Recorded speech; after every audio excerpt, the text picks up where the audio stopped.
Okay, we've decided to move on to list number 5, which looks like this.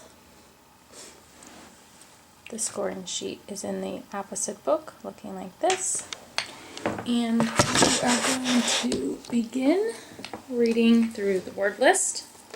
Come to a word you don't know, that's okay. You can just say skip. Vault, cardboard, breathless, discovery, climate, fought, wriggle, pigeon, quality, weapon, underneath, normal, baggage, establish, satisfaction, abandon, regulation, democracy, generous, literature, introduction, influence, merchandise, theory, and aquarium. Okay. So we scored 25 out of 25, and we're going to go on to word list 6. Okay. Begin at the top of word list 6.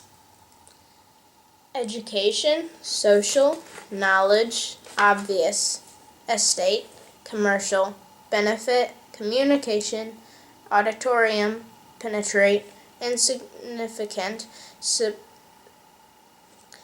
skip, tournament, missionary, cylinder, decimal, punctuation, federal, resemblance,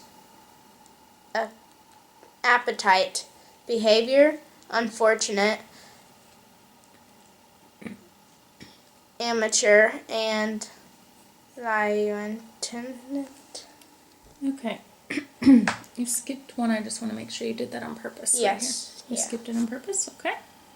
All right. So 1, 2, 3, 4 incorrect on that list. So that brings us to a score of 21 for list 6. Again, we would not be sharing this information with a student, but for the purpose of training, we are. So let's look at the sheet, a scoring chart at the top of the sheet. 21 brings us to beginning at a level X. So that's where we will begin testing with him today. All right, level X. In the teacher workroom, we have all of our assessment materials in hanging files that look like this in a crate. The alphabet letter that corresponds is at the top. Inside you will find, for instance, this is level V, you will find a story which the student will read.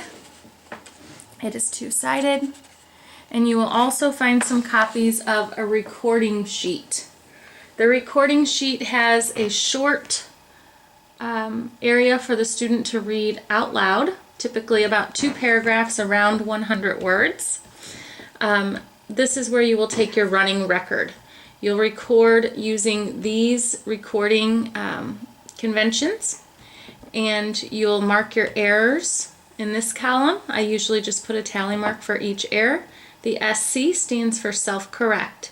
A self-correct does not count for an error.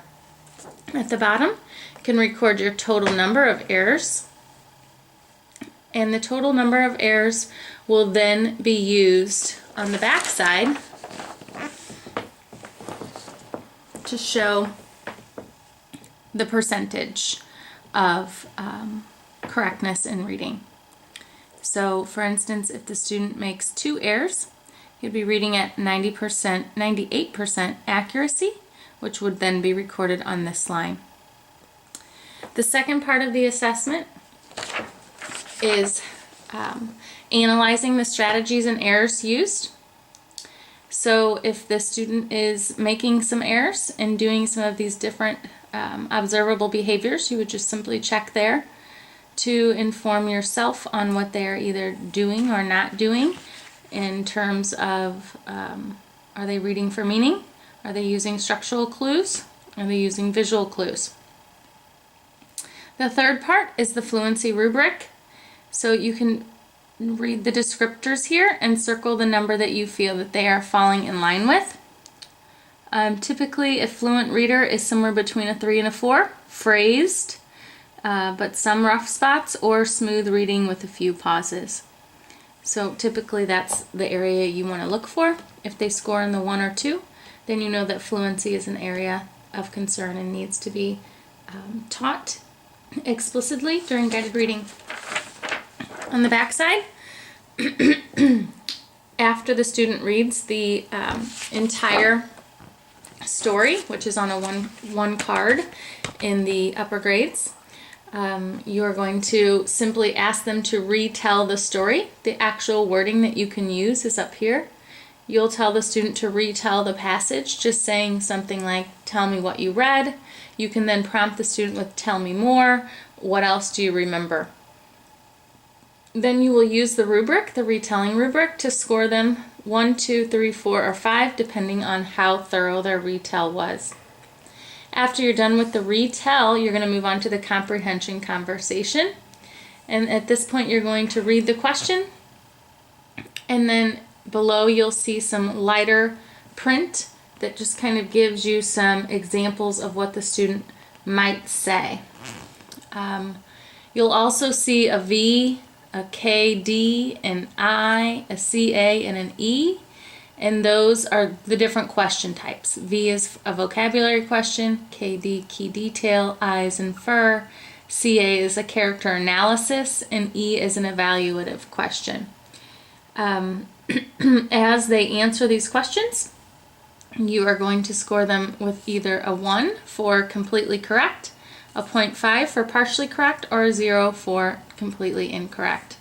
For the retelling score, you're going to just simply place that number here. If you gave them a 4, for example, you would put a 4 right here. Then you tally up the number of correct points for the comprehension questions, and you put that on the question score. You add those two together for a total comprehension score, and you find that number over here. So for example, if they had a 98% accuracy with only 2 errors, and their comprehension score was a 9, they fall into this white category. The white category is an independent level. However, if they only score an 8 on the comprehension score with that 98% accuracy, it's more of a gray color, which puts them at the instructional level. If they score 4 or less points on the comprehension, even though they were word calling perfectly fine, it's still black, which is a frustrational level. And we'll get more into that as we test.